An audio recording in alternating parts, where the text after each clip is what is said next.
Hi అండి. అందరికీ నమస్తే. అందరూ బాగున్నారా? మీకైతే థంబ్‌నెయిల్ చూడంగానే అర్థమై ఉంటుందండి. టాపిక్ ఏంటంటే 'కుక్కు విత్ జాతిరత్నాల'కి డెమోన్ పవన్ విన్నర్ అవుతాడా? అండ్ బ్యాడ్ న్యూస్ తనుజ గారికి అని చెప్పానండి. ఆ బ్యాడ్ న్యూస్ ఏంటని మీరైతే పూర్తిగా అయితే వీడియో చూడండి. అండ్ మీకైతే ఫుల్ క్లారిటీ వస్తుంది. అస్సలు మిస్ అవ్వకండి. అండ్ లైక్ చేసి ఈ వీడియోనైతే స్టార్ట్ చేయండి. ఇక వీడియోలోకైతే వెళ్దామండి. 'కుక్కు విత్ జాతిరత్నాలు' షో అనేది హిట్ అయిపోయిందండి. చాలా అంటే చాలా బాగుంది. ఎక్కువ మంది ఆడియన్స్ కూడా చూస్తున్నారు. సాటర్‌డే ఎపిసోడ్‌లో తనుజ గారు అండ్ కళ్యాణ్ గారు ఉండారు స్టార్టింగ్‌లో. కానీ కళ్యాణ్ గారైతే ఎలిమినేట్ అయ్యారు. అప్పుడు దానికి టీఆర్‌పీ అనేది బాగొస్తుందండి. కళ్యాణ్ గారు ఎలిమినేట్ అవ్వకముందు. సో, కళ్యాణ్ ఎలిమినేట్ అయిన తర్వాత టీఆర్‌పీ అనేది కొంచెం తగ్గింది. కానీ బ్యాడ్ న్యూస్ అని చెప్పాను గదా! తనుజ గారి ఫ్యాన్స్‌కి. అదేంటంటే నాకైతే ఒక అప్డేట్ అయితే వచ్చిందండి. తనూజ గారు కూడా ఎలిమినేట్ అవుతారు అని. సో, చూద్దాము. నేనైతే అది ఫేక్ అవ్వాలనైతే అనుకుంటున్నాను. మీకెంతమంది అనిపిస్తుందో కామెంట్ అయితే చేయండండి. ఆ అప్డేట్ ఫేక్ అవ్వాలని.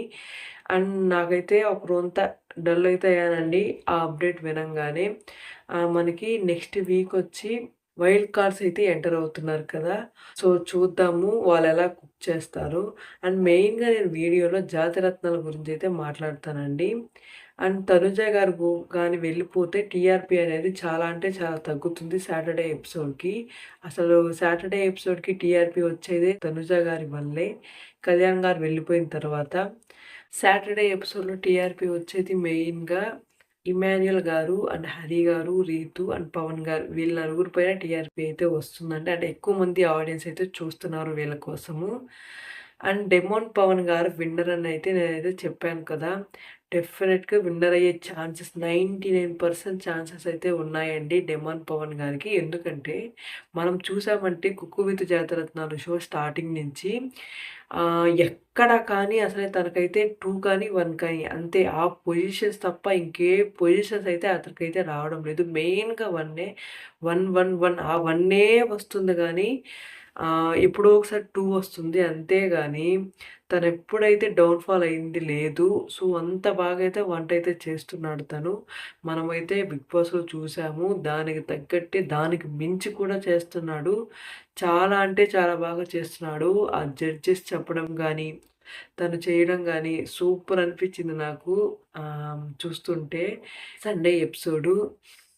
తనైతే చాలా బాగా చేస్తున్నాడు. సో, తనకైతే 99% అయితే ఛాన్స్ ఉందండి విన్నర్ అయ్యేందుకు. ఆ 1% చెప్పలేము. సో, ఫినాలేలో ఏమైనా జరగొచ్చు. సో, అందుకని చెప్పి నేనైతే 99% అయితే చెప్పానండి. తనైతే విన్నర్ అవుతాడు అని రాసి పెట్టుకోండి కన్ఫర్మ్‌గా. అండ్ నెక్స్టు జడ్జెస్ ఏమైనా పార్షియాలిటీ చూపిస్తున్నారా మార్క్స్ పరంగా అని మీకేమైనా అనిపిస్తుందా? నాకైతే అనిపిచ్చిందండి లైట్‌గా. ఎందుకంటే వాళ్ళు టేస్ట్ చేసేటప్పుడు ఒకటి చెప్తున్నారు. అండ్ మార్క్స్ ఇచ్చేటప్పుడు ఒకలాగొస్తున్నాయి. అండ్ ఏంటంటే అందరూ ఒకటే చెప్పట్లేదు. ఒకరు బాగుందంటే ఇంకోరు బాలేదంటున్నారు. అంటే అందరూ ఒకే ఒపీనియన్ అయితే రావడం లేదు టేస్ట్ పరంగా. సో, అందుకని నాకైతే అనిపిచ్చిందండి. మీకేమనిపిచ్చిందో కిందైతే కమెంట్ చేయండి. జడ్జెస్ పార్షియాలిటీ చూపిస్తున్నారా లేదా అనేది. అండ్ నెక్స్ట్ ఈ సీజన్‌లో కుక్స్ అయితే నేను మెయిన్‌గా ఆహ్, పల్లవి గారున్నారు కదండీ! సాటర్‌డే ఎపిసోడ్‌లో ఆమైతే నేను టాప్ 5లో ఉంటారని అనుకున్నాను. అండ్ నెక్స్ట్ తేజస్విని గారు కూడా ఉంటారని అనుకున్నాను. అండ్ తనూజ గారు అండ్ డెమన్ పవన్ గారు ఉంటారని అనుకున్నాను. అండ్ రాకేష్ గారు టాప్ 5లో ఉంటారని చెప్పి నా టాప్ 5 అండి ఇది. నేను అనుకున్నాను వీళ్ళు ఫినాలే వీక్ వరకు ఉంటారు అని. కానీ తేజస్విని గారు ఎలిమినేట్ అయిపోయారు. నాకైతే చాలా బాధ అనిపించింది లాస్ట్ వీక్‌లో. అండ్ పల్లవి గారు కూడా ఎళ్ళిపోయారు. తనైతే చాలా సైలెంట్ కానీ బాగా చేస్తుందనుకున్నాను కానీ, సో, తను కూడా వెళ్ళిపోయారు. డబుల్ ఎలిమినేషన్ వల్ల. సో, ఈ వీక్‌లో మనకైతే వైల్డ్ కార్డ్స్ ఉంటారు. చూద్దాము వాళ్ళేం చేస్తారు. అండ్ తనుజ గారికి అదైతే బ్యాడ్ న్యూస్ అండి. తనైతే ఎలిమినేట్ అవుతుంది అనయితే అంటున్నారు. చూద్దాము ఏం జరుగుతుందో. ఎలిమినేట్ అయిన తర్వాత మాట్లాడుకుందాము. ఎలా ఎలిమినేట్ అయింది? ఎందువల్ల అని. జడ్జెస్ అయితే కొంత పార్షియాలిటీ అయితే చూపిస్తున్నారు. తనుజ గారేంది ఎలిమినేట్ అవ్వడము నాకైతే అస్సలు నమ్మబుద్దే కావడం లేదండి. వాళ్ళైతే పార్షియాలిటీ చూపిస్తున్నారు. మీ ఒపీనియన్ కూడా కిందైతే కమెంట్ చేయండి తప్పకుండా.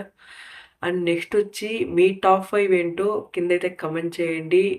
'కుక్కు విత్ జాతిరత్నాలు' షోలో. అండ్ మీకిష్టమైన కుక్కు గూడా ఎవరైతే కమెంట్ చేయండండి. అంటే అందరికీ కూడా తెలుస్తుంది కదా! అండ్ నెక్స్ట్ వచ్చి జాతిరత్నాల గురించండి. ఇమ్ము గారి గురించి అస్సలు చెప్పబడలేదు. ఇప్పుడు ఆ సాటర్‌డే ఎపిసోడ్ మెయిన్‌గా ఉందంటే ఇమ్మాన్యుయల్ గారి గురించే ఉంది. ఎందుకంటే తన కామెడీ అనేది పీక్స్ లెవెల్ అండి. నేనైతే పడి పడి నవ్వుతాను తన కామెడీ చూసి. తనైతే ఎంత అలసిపోయినా, ఆయాసపడినా రొప్పుతుంటాడండి. బాగా కామెడీ చేసి చేసి పక్కకెళ్ళి. అయినా గాని చేస్తూనే ఉంటాడు. ప్రాణాలు పెడుతుంటాడండి. అండ్ హరి గారు కూడా నాకు హరి గారి కన్నా గాని ఇమ్మాన్యుయల్ గారైతే మెయిన్ అండి. కామెడీ చేసేస్తాడు. పక్కకెళ్ళి రొప్పుతుంటాడు పాపము చేసి చేసి. అది పీక్స్ లెవెలు ప్రాణం అయితే పెట్టేస్తాడు దాంట్లో. నాకైతే బాగా నచ్చింది ఇమ్మాన్యుయల్ గారిలోదది. అవినాష్ గారు చేసేవారు గానీ, ఇప్పుడు డామినేట్ చేసేస్తున్నారు అవినాష్ గారి కంటే ఇమ్మాన్యుయల్ గారు. నాకంటే చాలా బాగా నచ్చేస్తున్నారు. తన కామెడీ టైమింగ్ అయితే సూపర్ అండి. అసలు చెప్పలేము. ఇరగదీసేస్తున్నాడు. ఆ జడ్జెస్ కూడా ఇంప్రెస్ అయిపోతున్నారు. ఇమ్మాన్యుయల్ గారి వల్ల. తను చేసే కామెడీ అలా ఉంటుందండి. తనైతే మెయిన్ కారణం అనుకుంటున్నాను. నెక్స్ట్ హరి గారు. తను డైలాగ్స్ అనేవి సూపర్‌గా రాస్తాడండి. రైటర్ గదా! అండ్ కామెడీ కూడా చాలా బాగా అంటే చాలా బాగా చేస్తారు. అండ్ సపోర్ట్ చేస్తారు ఇమ్మాన్యుయల్ గారికి కూడా. తను సపోర్ట్ చేయడం వల్లే ఇమ్మాన్యుయల్ గారు కూడా అలా చేయగలుగుతున్నారు. కామెడీ అనేది. అండ్ నెక్స్ట్ యాదవ్ రాజు గారు. యాదవ్ రాజు గారు మధ్య మధ్యలో వస్తుంటారు గానీ, తను కూడా ఉంటే వీళ్ళ ముగ్గురి కాంబినేషను వేరే లెవెల్ అండి. అసలు ఏ షో గూడా పనికిరాదు వీళ్ళ ముగ్గురు ముందు. అలా కామెడీ అయితే క్రియేట్ అవుతుంది వీళ్ళ ముగ్గురి మధ్యలో అని ఎంతమందికి అనిపించిందో కిందైతే కమెంట్ చేయండి. నేనైతే అదే అనుకుంటానండి. ఈ ముగ్గురు గాని ఉంటే ఎలాంటి షో వీళ్ళ ముందు పనికిరాదండి. కామెడీ అనేది అలా అయితే లేస్తుంది వీళ్ళ వీళ్ళ ముగ్గురి మధ్యలో. మీకని అనిపిస్తే కిందైతే కామెంట్ చేయండి. యాదవరాజు గారు కూడా చాలా అంటే చాలా బాగా సపోర్ట్ చేస్తారు. స్పోర్టివ్‌నెస్‌గా కూడా తీసుకుంటారండి యాదవరాజు గారు.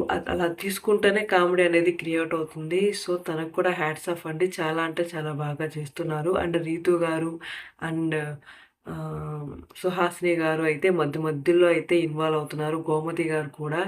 చాలా అంటే నాకైతే సండే కామెడీ అయితే చాలా అంటే చాలా ఇష్టమండి. మెయిన్‌గా ఇమ్ము గారిది. నేనది పనిగా వెయిట్ చేస్తుంటాను తన కామెడీ కోసము. చాలా అంటే ప్రతి ఏ వీక్ మనల్నయితే డిసప్పాయింట్ చేయడు అలా ఉంటుంది. ఇదైతే అండి పూర్తి వీడియో. మీ టాప్ 5ని కమెంట్ చేయండి. మీకిష్టమైన కుక్‌ని కమెంట్ చేయండి. మీకిష్టమైన జాతి రత్నాలను కూడా కిందైతే కమెంట్ చేయండి. డెమాన్ పవన్ గారైతే పక్కాగా అయితే ఈ సీజన్ కప్ అయితే విన్ అవుతారండి. 'కుక్కు విత్ జాతిరత్నాలు' అని మీకెంతమందికి అనిపిస్తుందో కిందైతే కమెంట్ చేయండి. థాంక్స్ ఫర్ వాచింగ్ అండి. మన వీడియోని లైక్ చేయండండి. అండ్ కమెంట్ చేయండి. అండ్ హైప్ చేయండండి. మన ఛానల్‌ని సబ్స్క్రైబ్ చేసుకోండి మరిన్ని అప్డేట్స్ కోసం.